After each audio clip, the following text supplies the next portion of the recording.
हम्माद और मंताशा। यह वीडियो हमारे सब्सक्राइबर के लिए है। अगर आप भी अपनी नाम की वीडियो देखना चाहते हैं तो कमेंट में अपना नाम लिखें और चैनल सब्सक्राइब करें। एक वसी और खुशहाल सल्तनत में एक आदिल और बावकार बादशाह हुकूमत करता था। उसकी मलिका निहायत नरम दिल, दाना और बेहद खूबसूरत थी। उन दोनों की एक बेटी थी जिसका नाम मंताशा था। मंताशा निहायत खूबसूरत शहजादी थी। उसके लंबे रेशमी बाल, रोशन आंखें और दिलकश मुस्कुराहट हर देखने वाले को मशहूर कर देती थी। उसके नरम लहजे और मेहरबान दिल की वजह से रया भी उसे बेहद चाहती थी और महल के दरो दीवार उसकी हंसी से गूंजते रहते थे। लेकिन जब मंताशा 18 बरस की हुई तो अचानक उसकी वालिदा सख्त बीमार पड़ गई। तमाम तबीब बुलाए गए, दुआएं की गई, मगर तकदीर का फैसला कुछ और था। मलिका दुनिया से रुखसत हो गई और महल पहली बार हकीकी सन्नाटे में डूब गया। शहजादी मंताशा अपनी माँ की नरम आगोश से महरूम हो गई।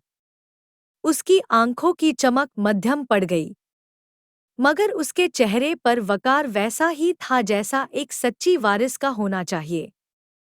वक्त गुजरा और बादशाह ने सल्तनत के मशवरे पर दूसरी शादी कर ली। नई मलिका निहायत हसीन, जहीन और बातों में शहद घोलने वाली थी। उसकी एक बेटी भी थी जिसका नाम प्रतिमा था। प्रतिमा उम्र में मंताशा की हम उम्र थी, मगर दिल में हसद की आग लिए हुए दोनों माँ बेटी निहायत चालाक थी। महल के हर गोशे पर आहिस्ता आहिस्ता उनका असर बढ़ने लगा। लेकिन किसी को मालूम ना था कि नई मलिका महज एक औरत नहीं, एक माहिर जादूगरनी भी थी। चंद माह बाद बादशाह ने ऐलान किया कि शहजादी मंताशा की मंगनी पड़ोसी सल्तनत के शहजादे हम्माद से तय कर दी गई है। बादशाह और शहजादे हम्माद के वालिद बहुत अच्छे दोस्त थे, जिसकी वजह से हम्माद और मंताशा एक दूसरे को पहले ही से जानते थे और वह दोनों एक दूसरे को पसंद भी करते थे। शहजादे हम्माद और शहजादी मंताशा की मंगनी धूमधाम से की गई। यही खुशी सौतेली मलिका और उसकी बेटी प्रतिमा के लिए नाकाबिले बर्दाश्त थी। सौतेली माँ को लगता था कि मंताशा को उसकी बेटी प्रतिमा से ज्यादा अहमियत और तरजीह मिल रही है। वो अपनी बेटी प्रतिमा को उस सल्तनत की इकलौती वारिस और शहजादे हम्माद की दुल्हन बनाना चाहती थी। एक रात जब महल गहरी नींद में डूबा हुआ था, मलका अपने खुफिया कमरे में गई। उसने कदीम मंत्र पढ़े। खून के चंद कतरे एक नायाब सुर्ख गुलाब की कली पर टिपकाए और चांदनी में उसे रखा। सुबह तक वह गुलाब गैर मामूली खूबसूरत बन चुका था। सुर्ख मखमली पंखुड़ियों वाला, मगर खुशबू ऐसी कि होश सल्फ कर ले।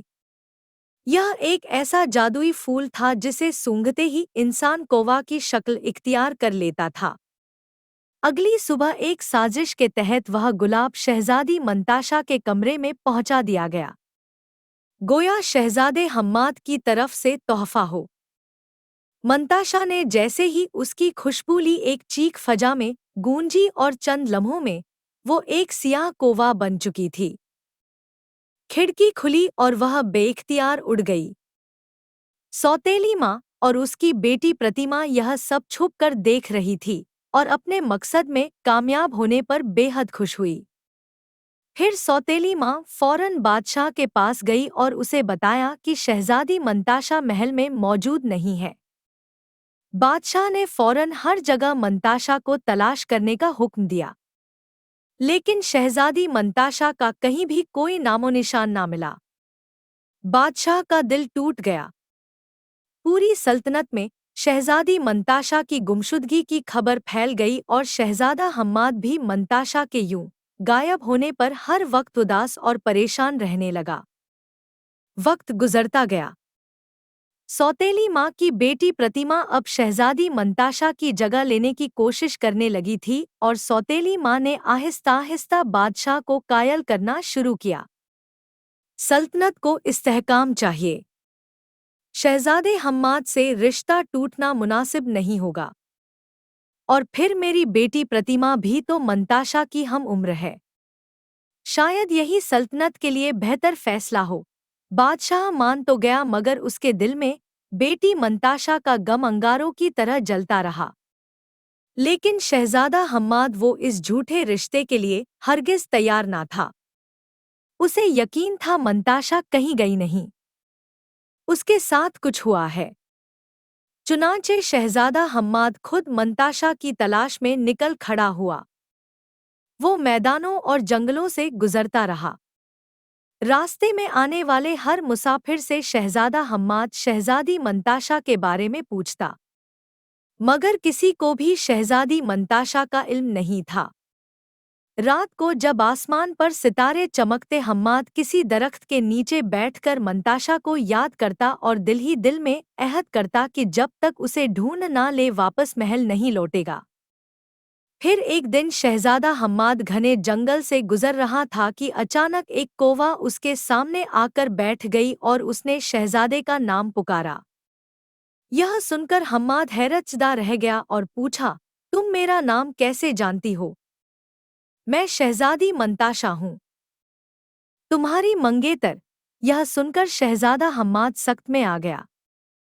तब कौवा बनी मंताशा ने उसे पूरी हकीकत बताई कि वो किस तरह जादू और फरेब के बायस कौवा की सूरत में बदल दी गई थी, और सिर्फ हम्माद ही उसे उस जादू से आज़ाद करा सकता था। हम्माद ने पूछा, मुझे क्या करना होगा? मंताशा ने कहा, जंगल के अंदर और आगे जाओ। तुम्हें एक घर मिलेगा जिसमें एक बुरी जादूगरनी बैठी होगी और वह तुम्हें खाना और पीना पेश करेगी।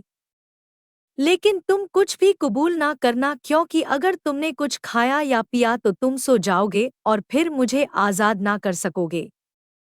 घर के पीछे बाग में चमड़े की दबावत का एक बड़ा ढेर होगा, तुम उस पर खड़े होकर मेरा इंतजार करना। 3 दिन तक मैं हर रोज दोपहर 2 बजे एक गाड़ी में आऊंगी। पहले दिन 4 सफेद घोड़े जुत्ते होंगे, दूसरे दिन 4 भूरे और तीसरे दिन 4 काले घोड़े। लेकिन अगर तुम जागते ना रहे बल्कि सो गए तो मैं हमेशा के लिए कैद रह जाऊंगी। शहजादा हम्माद ने वादा किया कि वो उसकी हर बात मानेगा। मगर कौवा बनी मंताशा ने अफसोस से कहा, मैं पहले ही जानती हूँ कि तुम मुझे आज़ाद नहीं कर सकोगे। तुम उस औरत से कुछ ना कुछ कबूल कर लोगे। मैं ना कुछ खाऊंगा और ना कुछ पीऊंगा। शहजादे ने उसे यकीन दिलाया और फिर वो आगे बढ़ गया। आखिरकार वो उस झोपड़ी तक पहुंच गया। लेकिन जब वो उस घर में दाखिल हुआ तो औरत उसके पास आई और उसे खुशामदेद कहा और बोली, बेचारे शहजादे हम्माद, तुम कितने कमजोर और थके हुए लग रहे हो। आओ कुछ ताजगी हासिल करो, कुछ खाओ और पियो। नहीं, मैं ना खाऊंगा ना पीऊंगा। मगर वो उसे चैन ना लेने देती थी, बार बार इसरार करती रही। अगर तुम खाना नहीं चाहते तो कम से कम एक घूंट इस गिलास से पी लो। एक घूंट से क्या फर्क पड़ता है? आखिरकार शहजादा हम्माद उसके बहकावे में आ गया और उसने एक घूंट पी लिया। दोपहर के 2 बजने से कुछ पहले वह बाग में दबागत के ढेर के पास मंताशा का इंतजार करने गया। अचानक उसे ऐसी शदीद थकन महसूस हुई कि वह उसका मुकाबला ना कर सका। वह थोड़ी देर के लिए लेट गया, उस इरादे के साथ कि वह सोएगा नहीं। मगर अभी आंखें बंद ही की थी कि गहरी नींद ने उसे आ लिया। वो ऐसी नींद सोया कि दुनिया की कोई चीज उसे जगा ना सकती थी। 2 बजे शहजादी मंताशा इंसानी रूप में 4 सफेद घोड़ों वाली गाड़ी में आई। वो पहले ही गम से भरी हुई थी और आ भरकर बोली, मैं जानती थी कि हम्माद सो रहा होगा। वो गाड़ी से उतरी, उसके पास गई, उसे झुंझोड़ा, पुकारा, मगर शहजादा हम्माद ना जागा। जब शहजादा हम्माद बेदार हुआ और देखा कि वह सो गया था तो वह दिल गिरफ्ता होकर बोला, वो यकीनन गुजर गई है। अगले दिन दोपहर के करीब वही औरत फिर आई और शहजादा हम्माद के लिए मज़ेदार खाने और शरबत लाई। मगर हम्माद ने कुछ भी कबूल ना किया, लेकिन वह उसे चैन ना लेने देती थी और मुसलसल मनाती रही।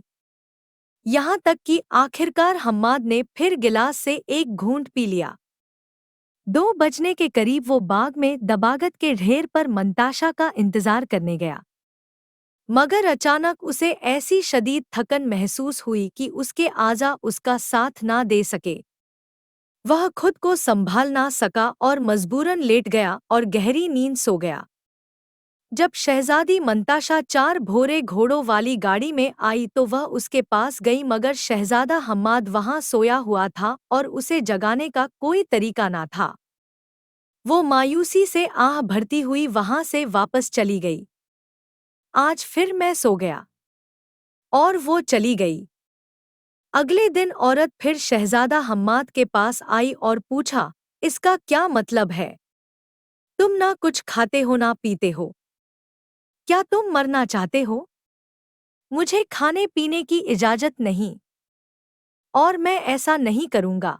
मगर उसने उसके सामने खाने की एक थाली और शरबत का एक गिलास रख दिया, क्योंकि उसने शरबत में ऐसा जादू मिलाया था कि उसकी खुशबू इंसान को उसे पीने पर मजबूर कर देती थी। और जब हम्माद ने उसकी खुशबू सूंघी तो वह मुजाहिमत ना कर सका और एक गहरा घूंट भर लिया। जब वक्त आया तो शहजादा हम्माद बाग में दबागत के ढेर के पास गया और मंताशा का इंतजार करने लगा। मगर उसे पिछले दिन से भी ज्यादा थकन महसूस हुई और वह लेट गया और ऐसे सो गया जैसे पत्थर हो। 2 बजे शहजादी मंताशा 4 काले घोड़ों के साथ आई और कोचवान और बाकी सब कुछ भी सिया था। पहले ही गहरे तरीन गम में थी। सो रहा होगा और मुझे आज़ाद नहीं करा सकेगा। जब वो उसके पास आई तो शहजादा हम्माद गहरी नींद सोया हुआ था। उसने उसे झुंझोड़ा और पुकारा, मगर वह उसे जगा ना सकी। फिर मंताशा ने उसके पास एक रोटी रख दी। उसके बाद गोश्त का एक टुकड़ा और तीसरी चीज एक बोतल शरबत की रख दी। यह सब जादुई चीजें थी, जिनमें से हम्माद जितना चाहे खा पी सकता था, मगर वह कभी खत्म ना होती। उसके बाद मंताशा ने अपनी उंगली से एक सोने की अंगूठी उतारी और हम्माद की उंगली में पहना दी और उस पर उसका नाम कंदा था। आखिर में उसने उसके पास एक खत भी रख दिया। यह सब करने के बाद मंताशा अपनी गाड़ी में बैठी और स्टम्बर्ग के सुनहरी तिले की तरफ रवाना हो गई। जब शहजादा हम्माद बेदार हुआ और देखा कि वह सो गया था तो वह दिल गिरफ्ता होकर बोला, वो यकीनन गुजर गई है और मैं उसे आज़ाद ना कर सका। फिर उसने वह चीज़ें देखी जो उसके पास पड़ी थी और खत पढ़ा जिसमें लिखा था कि उसने उसे क्या क्या चीज़ें दी हैं, और यह कि उनमें से कोई चीज़ कभी कम ना होगी। उसमें यह भी लिखा था, मैं बखूबी देख रही हूँ कि यहाँ तुम मुझे कभी आज़ाद नहीं कर सकोगे, लेकिन अगर तुम अब भी मुझे आज़ाद करना चाहते हो तो स्टम्बर्ग के सुनहरे किले में आओ। वह तुम्हारी कुदरत में है, मुझे उसका यकीन है।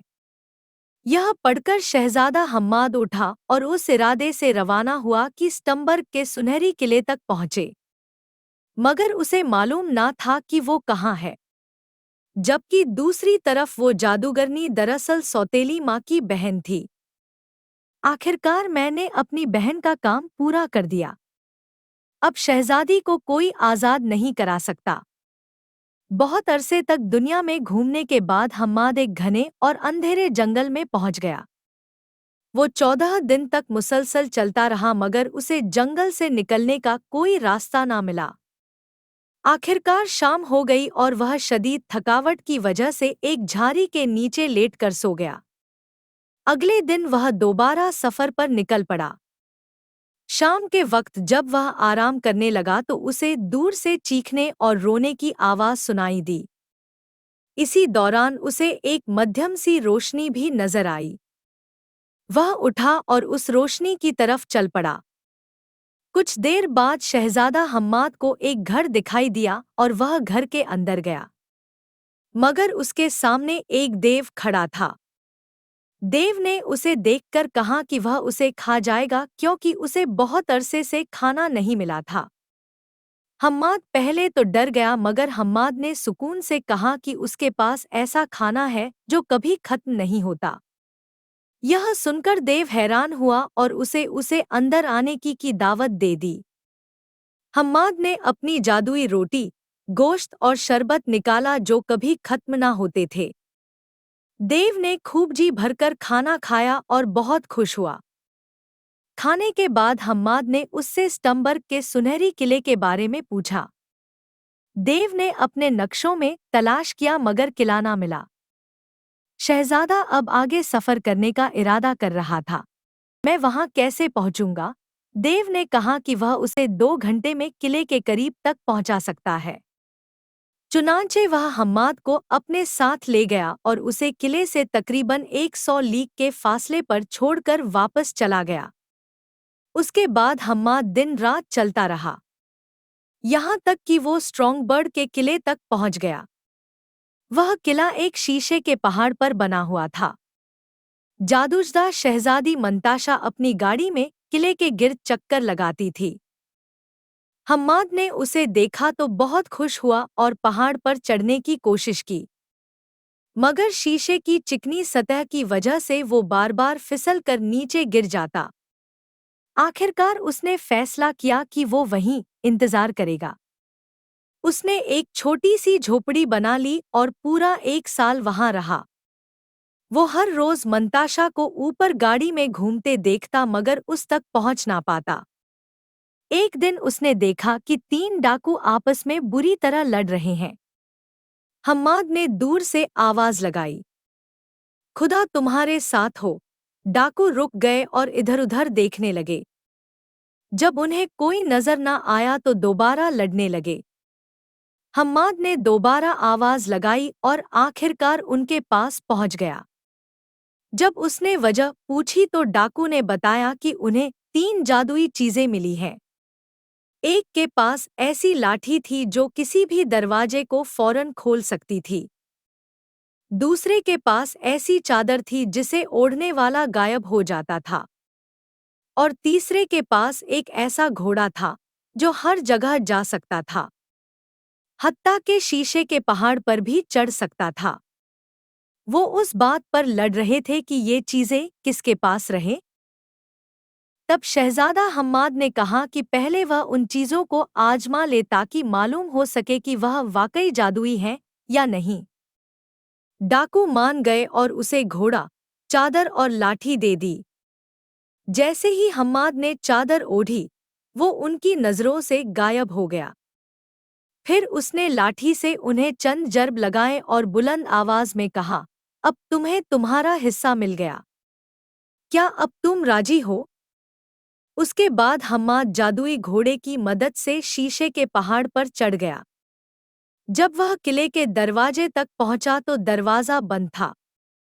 उसने अपनी जादुई लाठी से दरवाजे पर जर्ब लगाई और दरवाजा फौरन खुल गया। वो आहिस्ता-आहिस्ता अंदर दाखिल हुआ और सीढ़ियां चढ़ता हुआ उस हॉल तक पहुंच गया जहां कौवा बनी शहजादी मंताशा बैठी हुई थी। उसके सामने सोने का एक प्याला रखा था जो शराब से भरा हुआ था, मगर मंताशा उसे देख ना सकी क्योंकि हम्माद जादुई चादर ओढ़े हुए था और नजरों से गायब था। हम्माद खामोशी से उसके करीब गया। फिर उसने वो सोने की अंगूठी निकाली जो मंताशा ने पहले उसे दी थी और उसे आहिस्ता से प्याले में गिरा दिया। अंगूठी के प्याले से टकराने की आवाज सुनकर मंताशा चूक उठी। यह मेरी अंगूठी है। इसका मतलब है कि हम्माद यहाँ पहुँच चुका है जो मुझे आजाद करने वाला है। यह कहते ही जादू टूट गया। मंताशा फौरन अपने इंसानी रूप में वापस आ गई और उसके ऊपर से जादू का असर खत्म हो गया। इसी लम्हे हम्माद ने जादुई चादर उतार दी। अब वो सबके सामने खड़ा था। मंताशा खुशी से उसकी तरफ दौड़ी। मुस्कुराकर उसने कहा, तुमने आखिरकार मुझे आजाद कर दिया हम्माद। फिर मंताशा और हम्माद महल वापस गए। बादशाह अपनी बेटी मंताशा को देखकर बेहद खुश हुआ, जबकि सौतेली माँ और उसकी बेटी प्रतिमा हैरान रह गई। मंताशा ने बादशाह को सौतेली माँ और प्रतिमा की सारी साजिश के बारे में बताया। हकीकत जानकर बादशाह बहुत गजबनाक हुआ और उसने सौतेली मलिका और उसकी बेटी प्रतिमा को हमेशा के लिए कैदखाने में डालने का हुक्म दे दिया। उसके बाद मंताशा और हम्माद की शादी बड़ी धूमधाम से हुई और यूं वो दोनों खुशी खुशी अपनी जिंदगी गुजारने लगे।